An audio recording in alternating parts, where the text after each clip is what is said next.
Mesdames et messieurs, The greatest festival of our contemporary society, the Olympic Games, is about to begin. this is gonna be close. Oh!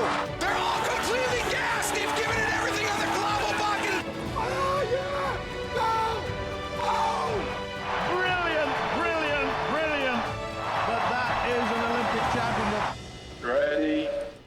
Hello, fans of Shuklistan, and welcome to another episode of Keep the Flame Alive, the podcast for fans of the Olympics and Paralympics. I am your host, Jill Jarris, joined as always by my lovely co-host, Allison Brown. Allison, hello, how are you?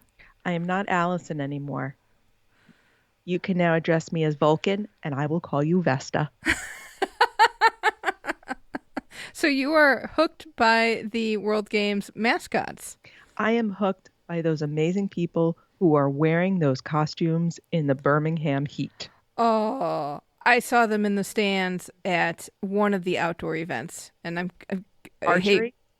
No, I haven't seen any archery. Oh, It was something. It might have been a parkour. I don't even know.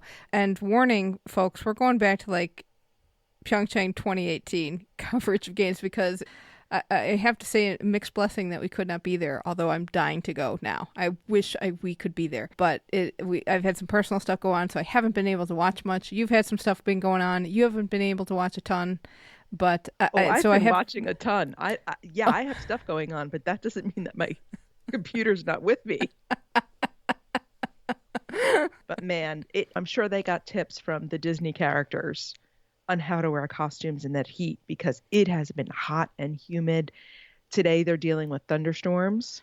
Oh boy. So they've had to move some events around. So the World Games have had to be as nimble as the Tokyo organizers Wow. in terms of dealing with the weather. But I did notice them, and I felt so bad for them wearing. They almost look foam heavy costumes, and they're gray, and they are like chiseled gods. And it's got to be tough. It's got to be hot, and they are working it every bit they can. So props to the mascots. And Vulcan's got a hammer. And I'm like, one of these days, somebody is just going to really make him mad, throw a cup of beer at him, and he is just going to take that foam hammer and put them right through the archery target.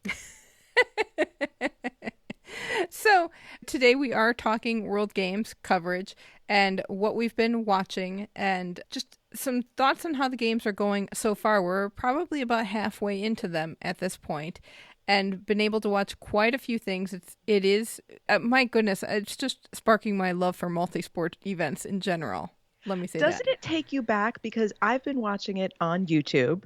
Olympics.com is streaming just hours and hours of constant coverage. But you can only watch one sport at a time. You can't jump around. You can have two windows open. You could. And one on mute. But we know how I feel about two windows open. I definitely have trouble with that. But it takes me back to Wide World of Sports and the old school watching of the Olympics where you could only watch what was on. You didn't have streaming. You didn't have multi-channels. You didn't have cable. And it forces you to learn something new. Yes. And this whole program is forcing you to learn new things or even things you didn't know about certain sports. I mean, you go gymnastics. Oh, okay. And you don't realize there's this whole section of aerobics and rhythmic that's not in the Olympics. And you don't really necessarily know if you're a fan of Olympics and Paralympics and multi-sport events in that general vein, you're not necessarily going to know that these sports exist. So it's kind of cool to see them get the recognition. And also, thank goodness that the IOC has offered to put so much investment in this to show the streaming. I haven't been able to see any of the CBS sport coverage yet, but I know it's minimal for us in the US. And it's been so nice to be able to watch the streams. It's been nice to have some of my favorite Tokyo commentators again. Ollie. Oh, yes. Oh, my gosh. She is so fabulous. And who's the woman who does gymnastics? Because I was listening to her today. Blythe, I think her name is. Yeah. Oh, she is phenomenal. They're doing a great job. Interesting, as Patrick from Chicagoland noted in our Facebook group, Flying Disc has their own little crew of people on site doing like the halftime show or the pregame and postgame wrap up, but there's actual OBS commentators doing the actual commentary during gameplay. And they're like the only sport that's doing that. Right. And that's from the Federation. Yes. That. And like the Olympics, the World Games, each federation puts on its own competition. They're the ones running it, making the rules, making some of these decisions. And Flying Disc put a little extra effort in there. Which has been good. I did see them today. I paid attention to their commentary on one of the matches today, ahead of one of the matches. And I found them to be very insightful. So I really appreciated having that. So, you know what commentary has not been insightful? Oh, no. Breakdancing. Okay. See, this is 1,000 times better than it was for the Youth Olympic Games. Let me tell you. And it's a B girl who has done the commentary. Every once in a while, she will tell you something that makes sense. Right. So most of the time when the competition is on, she doesn't say anything. She just lets you watch it, which I appreciate to the extent of I want to hear the music. I want to see each of the dancers perform. But I don't know what I'm watching. Do these moves have names? What are the judges looking for? And unfortunately, she made the comment and has repeatedly made the comment of what the judges prefer. The judges prefer this dancer over the other dancer, which makes it sound like you're tasting cake. There's no objective criteria that's being scored, which is not the case. I mean, there has to be something that they're scoring. There is some scoring system. The one thing I could use is more overlays to show that scoring system besides the camera kind of having it in the background and you see who's winning, because she was not doing a good job of explaining like, oh, so-and-so got this many points to this many points and won that round of the battle. But every once in a while she'd mention threading as a step and a little bit on transitions, and that helped. But I totally agree. I don't know what I'm looking for. I don't know what I'm looking at. I did get the impression that there was bias. Maybe there is not, so. But there is a perception from me, the viewer, that there is bias in judging the sport. And the other note that she said that I did not like, because I think it's anti-Olympism ideal type things, and I know the World Games is different, but this is also breaking, and it's going to be in the Olympics, where, oh, this is the bronze medal match, and these people have egos, and they're upset that they're not battling for gold, so they're just not going to give it their all, maybe. Wow. Yeah. That was particularly, I remembered that from the men's bronze medal match, because I have watched a lot of breaking. Because I will say, listener Brian will just text me and go, break-it's on. So I watched a lot of it simply because I know it's going to be in Paris. I thought this would be a good primer to what to look for, who to look at, who the big players are, because this is a qualifier. I think this affects your qualifying points. It's one of those events that you can add up. But I got nothing. Right. The Japanese are good. I mean, that's all I got out of it. And they go by one name, like the Brazilian soccer players. Right. And that's okay. They've got the B names, and I don't know how much we'll see this carry over into Paris 2024, but I can work with that. But it's still the big lack of understanding of how this sport works that makes me frustrated, makes me want to turn it off. Okay, good announcing. Mm-hmm. Couple of things. Parkour. I definitely feel like I got an understanding of what parkour athletes are being scored on. The announcers were telling us names of moves. They were telling us, okay, they're getting difficulty points for that. They're getting execution points for that.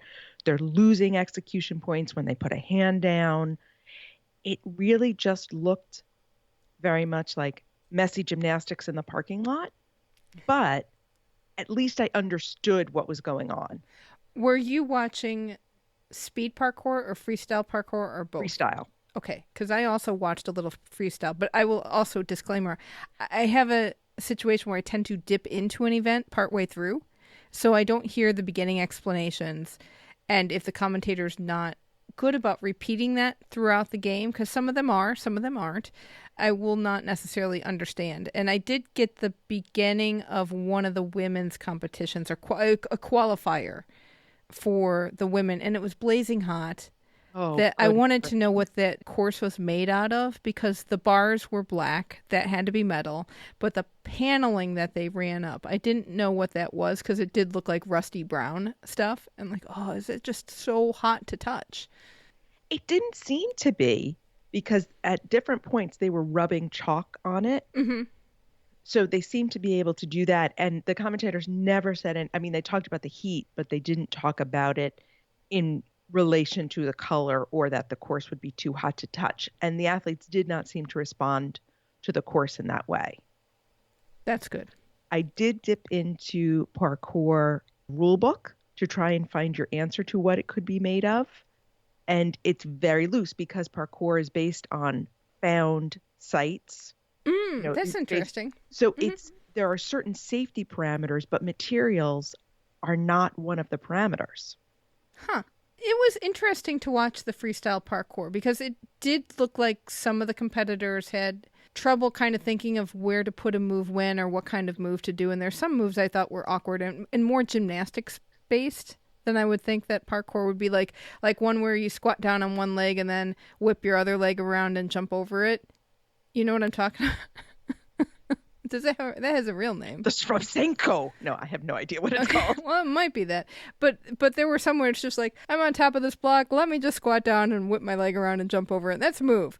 So that kind of felt a little awkward to me. I would like to, but I was also seeing qualifying, and the runs would be a certain length of time, and people would finish their run a lot earlier. They would choose to end it early, because apparently you can. And I believe this is in the Facebook group, that basically if you figure you've gotten enough points to get farther in the competition, you'll just stop and save it for the next round. In that heat, it makes sense. Right. And we've talked to many athletes who do that multi-round, swimmers and track stars. You're not putting it all out in the first round. Right. And even gymnasts in the early rounds, sometimes, if it's qualifying, won't do the most difficult move for the points. So it made sense. Also good announcing, sumo wrestling. Oh my goodness. Oh, there has been a lot of sumo talk in the Facebook group, which has been phenomenal. Okay, so there was a huge controversy on the first day. Okay, so I have details of this. So it was the men's lightweight gold medal match between Egypt's Abdelram El-Sefi and Ukraine's Demid Karachenko. So El-Sefi beats Karachenko in the match, pushes him out of the ring. And at the end of the match, El-Sefi does a backflip in the ring. That is not according to sumo etiquette. Sumo etiquette, as the amazing announcer Katrina Watts told us, it's very proper, it's very rule-based, it's very strict. So then all the judges get together, and they're gesticulating wildly and talking really fast. And Katrina's trying to fill in space, like, we do not do this, we do not do this. Then it's announced that El-Sefi is disqualified, basically for unsportsmanlike conduct for this backflip. And he had been warned for excessive celebrating in the semifinal. Well, the crowd goes nuts. The Egyptian coach, Abdelram Shalan, who is a former sumo wrestler himself. And here's the best little tidbit I picked up. His wrestling name was Asunarashi. He storms onto the mat and is yelling and screaming and carrying on. And here comes Katrina Watts announcing, saying, "Get off the mat. No, no." All of a sudden she got all school marm. She was fantastic. She was fantastic. And 6 police officers come on to escort the Egyptian coach off the mat. It was a wild scene. So then the judges get back together and have another wild kerfuffle. And they come up with the idea that we're going to have a rematch. Crowd is going wild. Katrina did a wonderful job explaining everything that was happening. Right. And she was saying, like, in the 30 years I have done this, I have never seen this before. So this is just unprecedented. And you could tell how upset she was by the disrespect of the action toward the sumo ring, because there is so much tradition and respect in the sport that not showing that respect was just not. He was like being a heretic. It was unfathomable to her. I mean, apparently this woman is the de facto queen of sumo. I mean, I've been reading about her, and she does announcing around the world. She's an amazing ambassador for the sport. She really knows this. And she was personally offended by Al-Sefi's behavior. You could hear it in the way she spoke. She's like, that is not what is done in sumo.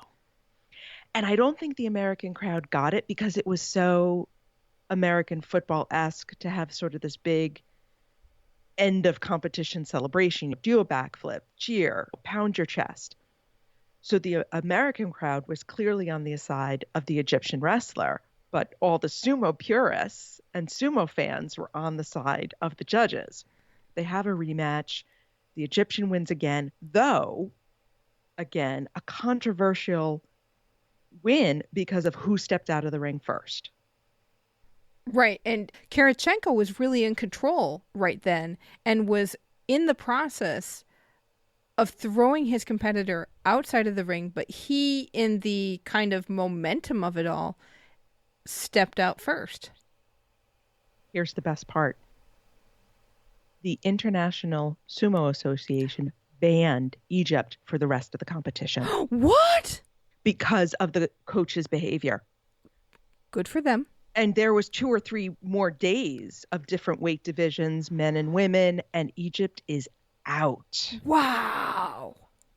So International Sumo definitely took Katrina Watt's side of this and saying, we do not do this. Wow. Holy cow. While we're on sumo, I have 2 more thoughts. I do feel bad for the officials because they are in solid white clothes, white pants, white shirt, and a little black, maybe with a little white in it, tie that they have to wear. And it's like it looks bow tie-esque, but it's not a bow tie. And they're in this ring that is, I don't even know what the surface is, but it's dirt or clay or something like that needs to be swept. And that would be my job that I would want. I would want to be, as Ben said, the ringmaster and to sweep it up just so. Chalk out what you need to chalk out. Just, it's very proper. You do it in a certain way. I like that idea. So to interrupt our discussion of the action, one of our favorite spots from both the Olympics and Paralympics, what volunteer or officiating job would you want? Yes.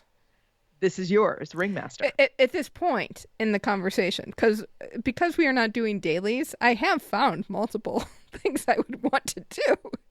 And I will say listener John is there, and he has been so good about posting jobs that are possible, and I am just loving every post he makes. There are so many cleaning jobs that I can do. You would do the racquetball window cleaning, right? I saw that picture. So racquetball is played in a glass cube. It's not glass, but a plexiglass cube. And in between sets, they come out with the Windex and the squeegees and they clean the glass so that everyone can see better. If I were taller, I would need to bring a step stool. I'm sure that could be arranged. To do that job. That was also a fantastic job. So many cleaning jobs. There is, again, a towel girl at the pool in life-saving. I could go back to my towel girl job. There was the floor cleaners. Okay. They had things on their feet and they had a broom. I was all over that. In floorball, one thing I think would happen, but I could never quite see it on the feed, is because the side wall is quite flexible and gets moved out of position. And I think there was a volunteer at the corner who was responsible for putting that back in place. That would totally be my thing. Did you watch much floorball? I have watched some floorball, and I did watch a good chunk of the men's gold medal match between Sweden and Finland, which was bananas because Finland was down by like 4 or 5 points. And the poor commentator said, well, Sweden's about wrap this up. And Finland had a chance to tie it up right in literally the last second, and they couldn't pull it out. So floorball is basically hockey without ice, or field hockey indoors. Right.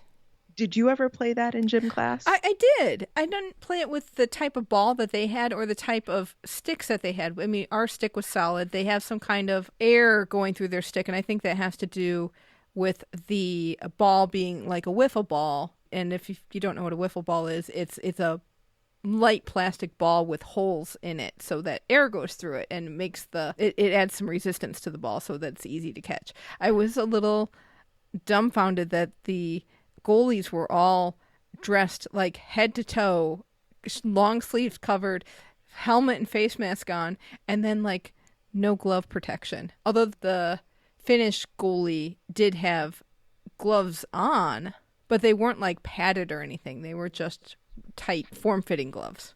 But I have to say, if you've not caught a floorball match, you may want to go back.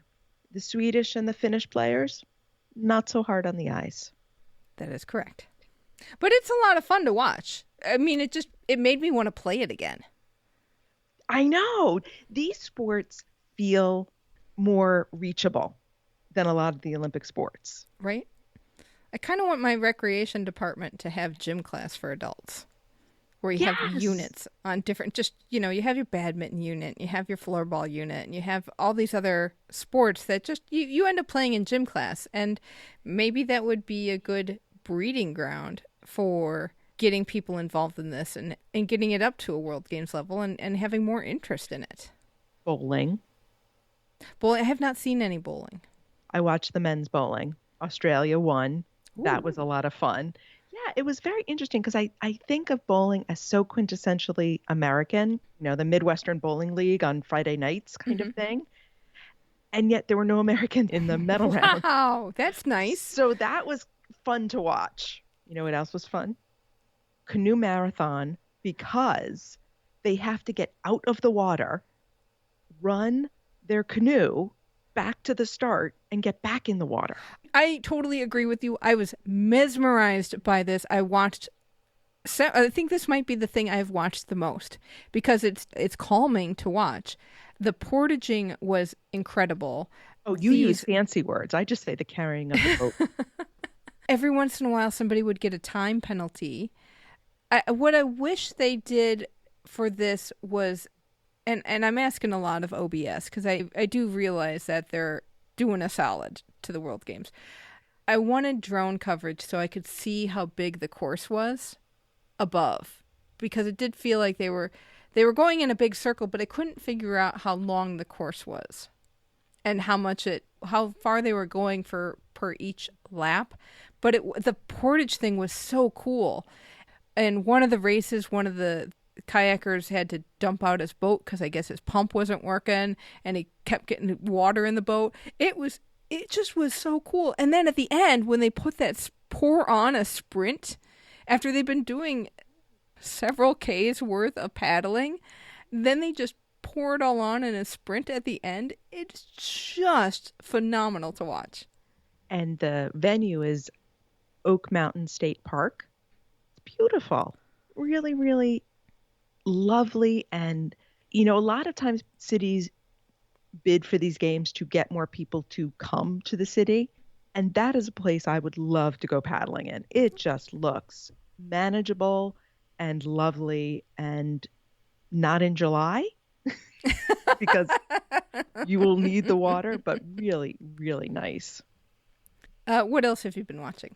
Drone racing. Oh, I have not been able to find. I missed it on the live stream. I have not been able to find a replay yet. So I'm hopeful. It is very hard to watch on I think it's much easier to watch in person because the drones are moving so quickly and the camera can't. It's sort of, remember when we were watching trampoline in Tokyo and I said that one camera angle made me feel motion sickness? Mm-hmm. Drone racing does that as well for me. But here was the coolest little tidbit I picked up. Luisa Rizzo is a drone racer from Italy in a wheelchair. Oh, cool. So this is one of the only sports in the World Games or in any international competition where you have able-bodied, disabled, varying levels all competing on an even playing field with each other. Huh. I had not thought about that. That is The very noise cool. is pretty cool too. And you were mentioning John being there and posting some jobs. Apparently there is a person who, if a drone crashes, it is that person's job to go find all the pieces Which I and love. collect them. Now I have so many questions about drones and putting them back together when your drone crashes, all that jazz. But no, that is one that I do want to see now that there has been mention of it in the group and your description as well. You have to watch it with sound. Do not put that on mute because that is the most fun part of it. Okay. What else have you been watching? Life-saving. Oh, life-saving is fun. Want a mannequin that I gotta pull out of the pool and save its life. This also has the cool job of maybe you are the mannequin holder at the end of the pool, or maybe you are the scuba diver who places the mannequin at the bottom of the pool, which I also loved. And then the swimmers who put the obstacles and reset the obstacles along the pool. So life-saving, you swim in a regular pool, but there are obstacles that you have to swim under. And then they have certain events where you have to rescue a mannequin, usually from the bottom of the pool, and then swim a certain distance with the mannequin. So there's different distances and speeds. And it's swimming plus. It's like swimming with sprinkles. Right. And some of the events, they have their fins on at the start. And the one I watched, they did the first entire length, which is a 50-meter pool, underwater, swimming with the fins. And then they picked up their mannequin, and then they could go above the water, and you're holding your mannequin, and you're swimming with one arm, and you're trying to get to the end first. Fin swimming with mannequin. Oh, okay. Because there's fin swimming without mannequin. There's fin swimming with obstacle, and then there's fin swimming with mannequin at different distances. Ah, okay. And what's interesting is you will have Olympic swimmers also competing in this. Yes, because listener Brian did mention that there was a swimmer from Hungary. Her name was Petra. She swam in the World Championships on the Hungarian swim team. No medals there, but she is racking them up here in Birmingham. She needs those fins and mannequins. Yeah, I mean, it's fascinating to watch. And I think I was slightly disappointed in the obstacle course just because I had seen, and I believe Meredith posted this in the group, or else she tagged me on Twitter, a swimming obstacle course where they went over obstacles in the water, and then they also went under stuff. And then I was like, oh, these obstacles are only under the water. I want them over the water too. But obviously, when you're life-saving, you aren't necessarily going to be going over something, but you're likely going under something.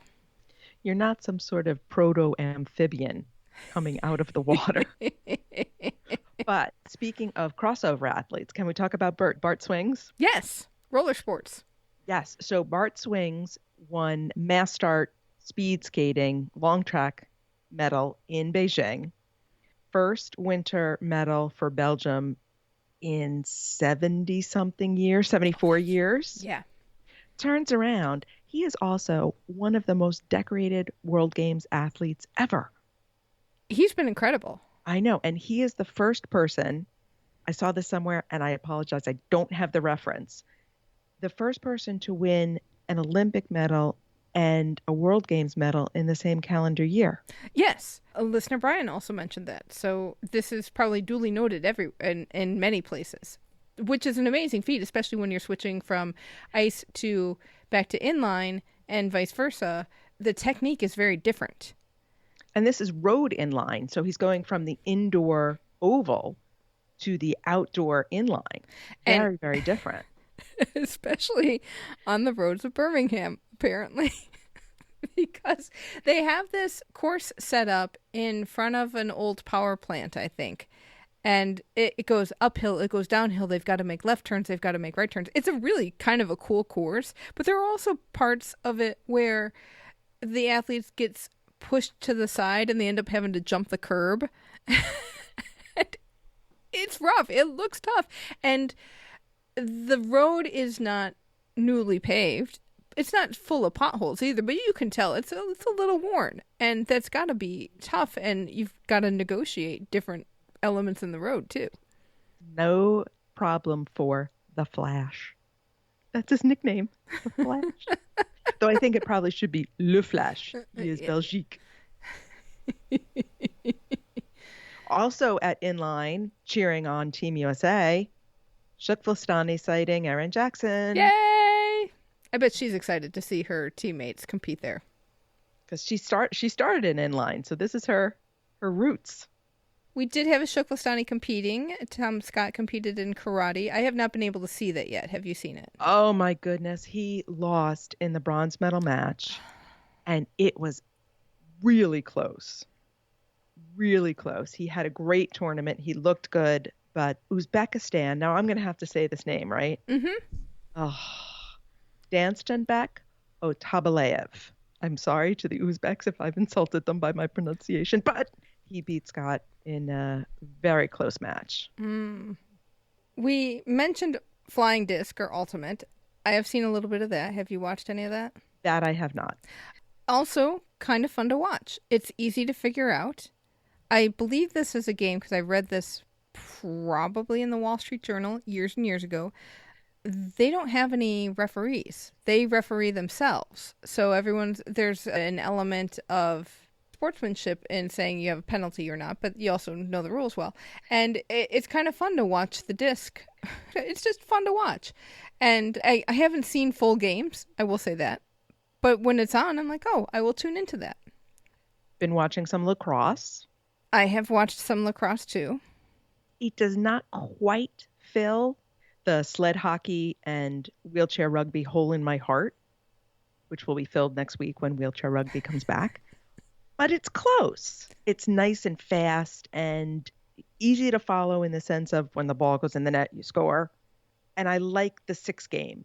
It's a lot faster than the game I watched in college. I will say, so I've watched some lacrosse too. And maybe it's my stream, but I don't necessarily think it's a good TV sport. Agreed. And I'm thinking about that when I was watching Flying Disc and in the lens of all of these sports that are trying to get on the 2028 program for LA. I know lacrosse is making a big push. Flying Disc is making a push. Flag football will be making a push. I really had a hard time watching lacrosse because I didn't necessarily know where the ball was because everyone's running around with a stick. And the ball is trapped in your stick, and the net is fairly small and goes deep. So it's really hard to see when the ball is going in. Maybe if I had a bigger screen, that would help. But I just had a hard time watching it. And I wanted rugby sevens. I was just like, well, this is rugby sevens with a stick, in a way. That's important, as you said, because lacrosse is trying to get into 2028, and most viewers are TV viewers. They're not attendees. So how can we make this easier to watch on TV? Is it color of the field, color of the ball, graphics like they've included in some other sports? You know, what could be done to make this easier? So it'll be interesting. One really cool thing about the lacrosse tournament is that one of the nations competing is the Haudenosaunee Nation, which is an indigenous nation here from America. And it's been a lot of fun to watch them compete and show their talents in the sport that they invented, although they like getting their penalties.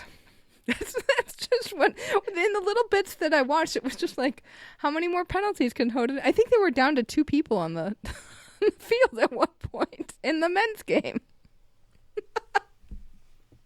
That's a problem. I caught a little bit of fistball today. I got to tell you, this is not a sport. I'm going to give it another try maybe. But this is not a sport that I am driving with because it is basically volleyball on a soccer field. The ball can bounce and the net is just a little thin strip that goes across the field. So I was having a hard time. I'm watching it going, what is this? First off, because of course I jump in the middle of something, and there are not very many overlays, I will tell you that. So it's not always, when you just tune into the live feed, the live stream, because Olympics.com or Olympic Channel is doing 3 streams. So they'll have one that is just live. And then they'll have like, here's this sport and here's this sport. So when I tune into live and it's fistball, I don't know what I'm watching. And there's nothing up to tell me. And I got to say, it felt like an awkward combination of sports. Did it feel like a sport born on the island of Dr. Moreau? Maybe. It did feel like a gym class, something you'd make up in gym class kind of sport. I know that people love playing it. I want to give it another try to see if I can find the magic in it. But first glance, not digging it too much. Today, I also saw some aerobics. Did you just want to pour a Crystal Light and put on your leg warmers? No, because it hardly looks like that at all. Really? Anymore. Yes, really. It was a session that had aerobics and it had rhythmic. I didn't see any of the rhythmic. I saw aerobics pairs because there were only like 4 or 5 pairs in the finals. And then something came on with team aerobics. And I saw about 30 seconds of it and went, I need to really watch this when I can sit down and pay attention because there was a lot going on there. But aerobics seems like it would be a dance competition, but it's got gymnastics elements because it's governed by the Gymnastics Federation. So I believe there are 7 different elements you can put in. So you see like when there is a push-up in a way, but it's not like they stop and do a push-up. They may jump and land in a push-up position and hold it for a half second or something. So you realize, oh, this is a push-up, or there's something more acrobatic to the routine, but it's still kind of a dancey routine. And every once in a while you see some high knees and I'm like, oh, that's when I want my leg warmers.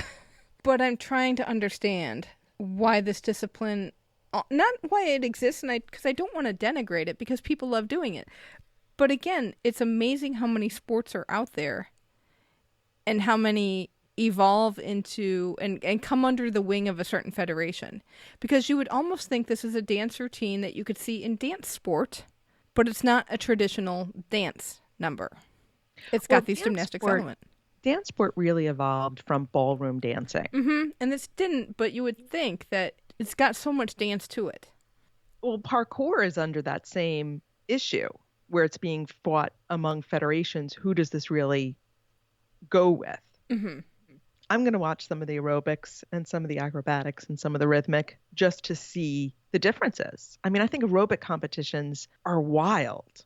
Just the concept of them. I mean, I remember the Crystal Light National Aerobics Championships, but I have not seen any in, 25, 30 years. So I am ready.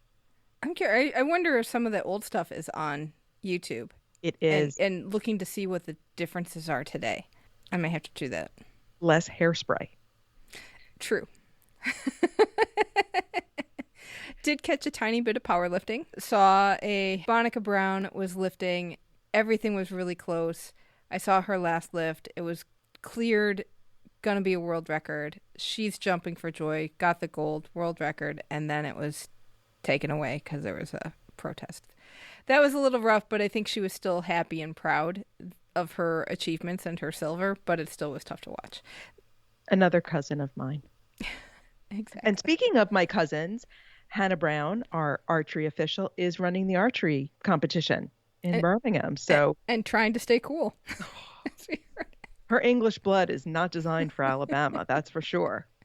And I understand that Olympian Brady Ellison is doing well in the archery competition. He has won the silver medal in the individual field recurve, and that's the 3rd time he's won it. So he's a three-peat. So yeah, a lot going on. Did you see any of the opening ceremonies? Because I have not. I did not, and I haven't been able to get the repeat of it. That's been my one feed beef. I cannot get rebroadcasts of the opening ceremonies.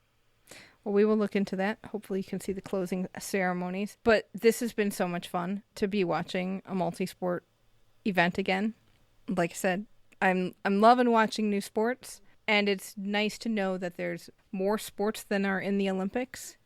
There's a whole world out there. Yeah. Of competitive sports that we don't get to touch. So it's fun to dip into some of it. And it almost feels like there are so many sports vying to get into the Olympics, and there's no room for them anymore. The Olympics keep saying, look, our quota is now 10,500 athletes. But if we build up the World Games, I mean, granted, I'm sure the Olympics doesn't want to be like, oh, wait, we don't want them to surpass us. We still want to be the top dog of multi-sport events in the world, or even just the top sporting event in the world. But it would be nice to make the World Games seem valuable. And I know it means something to the competitors who are there, but I think it needs to start being more well-known in the public. Of 100 countries, 3,600 athletes. It's got room for growth. It's got room for growth, but it's not a drop in the bucket. I mean, that's quite a size event. And I think that if it gets more recognition and more awareness in the general public, then it can be a bigger event as well. But I think we need to work on appreciating this event a little bit more. We'll just run around yelling, parkour!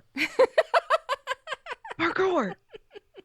All right. So next week, we're going to take your calls and we'll talk World Games, what you've seen, what you've watched, what you've thought of the whole experience. It will be Tuesday, July 19th. The phone lines will be open at 8 p.m. Eastern, 7 p.m. Central. You can give us a call then at 208-FLAME-IT. So we are looking forward to talking to you then.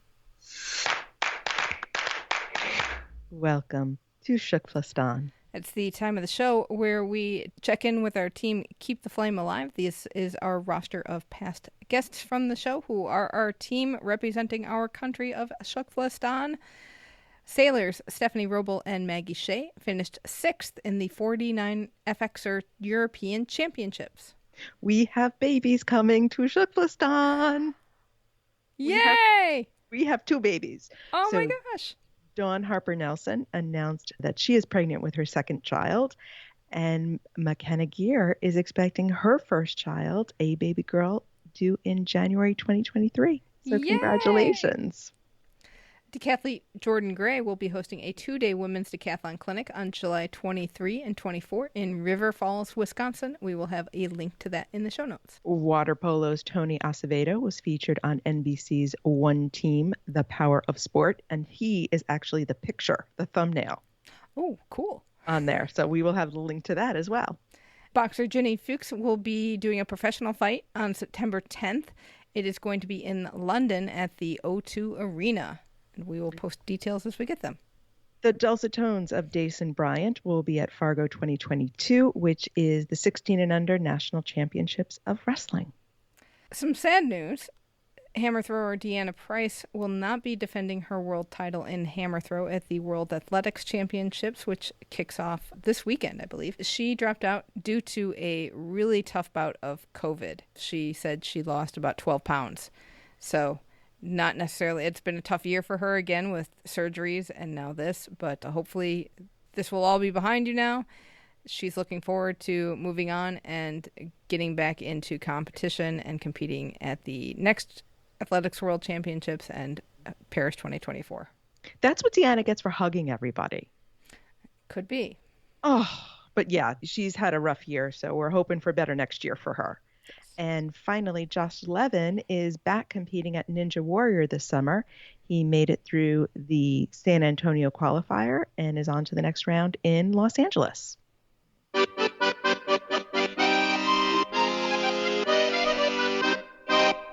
The Paris 2024 Board of Directors had a meeting. They have released more details about the Paralympic schedule. The actual schedule will be released later this year. Overall, there will be one fewer day of competition than in Tokyo, so that means more events will be crammed into each day. They will have no competition on opening ceremonies day so that everyone can take part in the opening ceremony, so that's nice. 549 events and 269 competition sessions. That means there's going to be 3.4 million tickets available, which is the most ever for a Paralympics, and hopefully they will sell out. This Paralympics will have 8 more women's medal events than in Tokyo, and women will have almost 1,900 slots in the game, so they're really upping the women's participation. a little note that they said that there's also 339 gender-free slots for the Paralympics, which I thought was very interesting and something to look into. So there are sports that both men and women compete in against one another. Yes. So I guess some of those slots are gender-free. Like shooting, McKenna Geer competes against men in her sport. Team sports will all be standardized to have 8 teams per competition, which that is kind of nice because it's easier to understand across the format of the games. I'm curious if they would ever do that for the Olympics. No. I cannot see that happening. No. The reason they can get away with this is because the International Paralympic Committee is still the sporting federation for a lot of sports.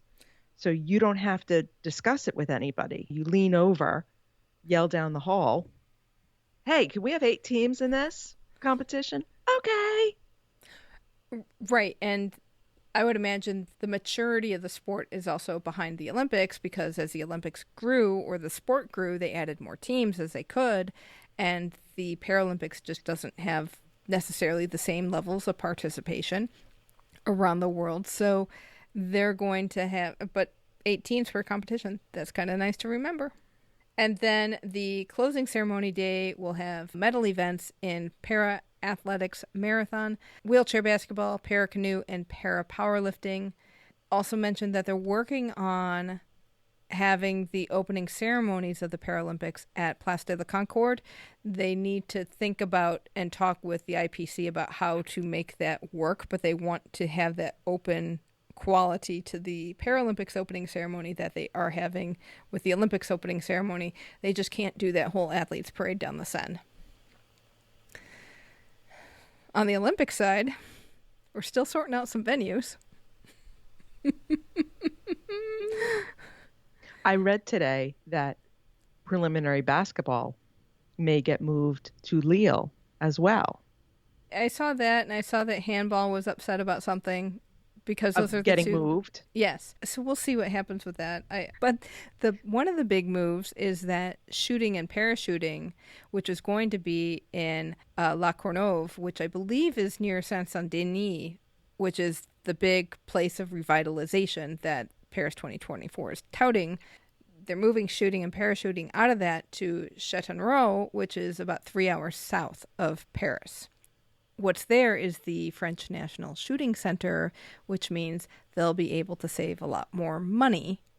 And according to GamesJeux.com, renting that shooting center would cost 5 million euros versus 17 million euros for putting together a venue and or temporary venue. So now the original shooting venue area is going to be the start of the Paramarathon and the mass event road cycling race. And the area needs decontamination work. So it seems like the Saint-Denis area, which was supposed to be revitalized through these games, just like London revitalized that whole area. Don't go there because there was a big Guardian article about the housing situation and that from that legacy, and it's not what they said that was supposed to be. I have not read that yet because it's the Guardian's long read.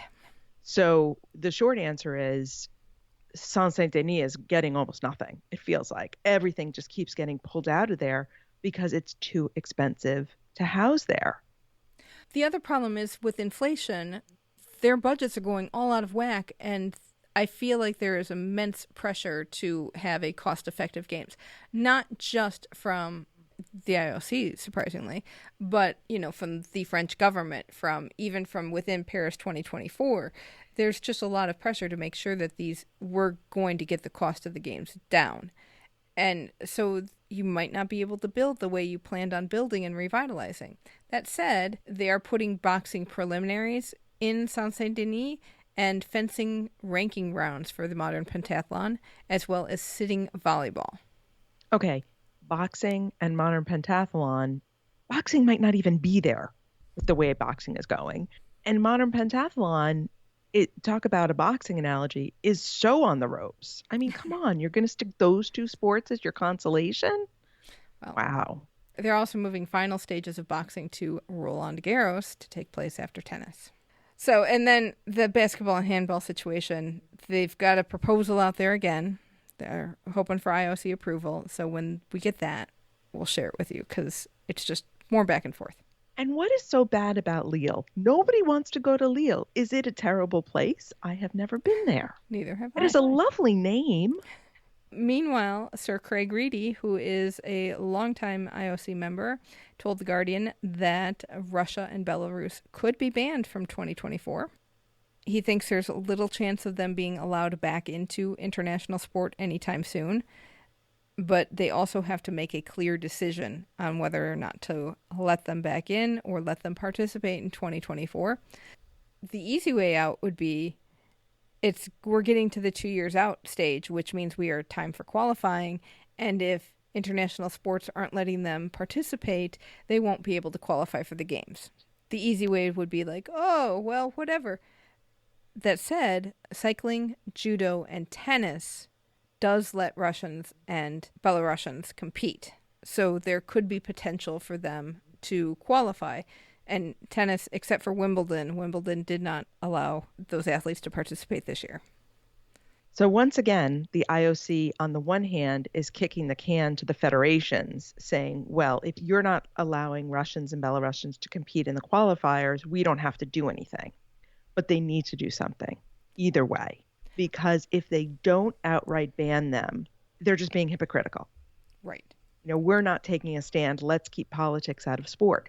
But they have the out of saying Russia and Belarus violated the Olympic Charter. They violated the Olympic peace, and there's punishment for that, or there should be punishment for that. There should be. And it's not like Russia has been star student all along.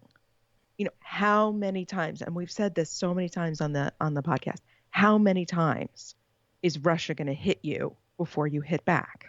And I think this has got to be it. I think the IOC finally needs to take a stand because it's violating its own rule. There is an Olympic peace. There is an Olympic charter. These countries are signed on to it. You broke the rules. Yes, I would agree. And I think that Sir Craig Reedy did seem to make that point of this time we have to make a decision. So I hope they do. And whatever it is, I just want them to make a decision.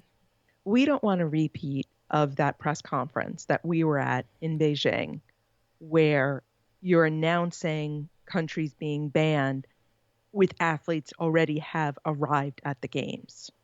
Right. And sending them home. This needs to be clear, and this needs to be definitive, and it needs to say, we have rules. Let's stick to them. And I kind of wonder if they're hoping that the war will end soon, and they don't want to make a decision 2 years out. But at some point, you've got to make that decision.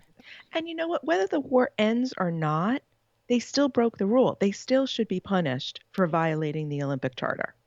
Never mind everything else that came before it. If we're just looking at it, a one issue, that's a big one. I mean, breaking the Olympic truce, I mean, to me, that's a non-starter. Like, you can't pull that off. Right. You don't deserve to be here. Well, we shall see. Oh, we would like to give a big shout out to our Patreon patrons who keep our flame alive. Find out more about patronage at patreon.com/flamealivepod. Or if you'd like to support the show in a different way, check out flamealivepod.com/support for more options. That will do it for this week. Honestly, if you are not in the Facebook group and you've been watching the World Games, get in the Facebook group at least for these 2 weeks. And you can also get in touch with us through email at flamealivepod@gmail.com. Call or text us at 208-352-6348. That's 208-FLAME-IT. That's the number you will use next Tuesday for our call-in. You can reach us through social media at flamealivepod. And as Jill said, be sure to jump on the Facebook group. That's Keep the Flame Alive podcast group. All right, next week we will be talking to you. So phone lines open Tuesday, July 19th at 8 p.m. Central. Nope. 8 p.m. Eastern, 7 p.m. Central. We look forward to talking with you then. Thank you so much for listening, and until next time, keep the flame alive.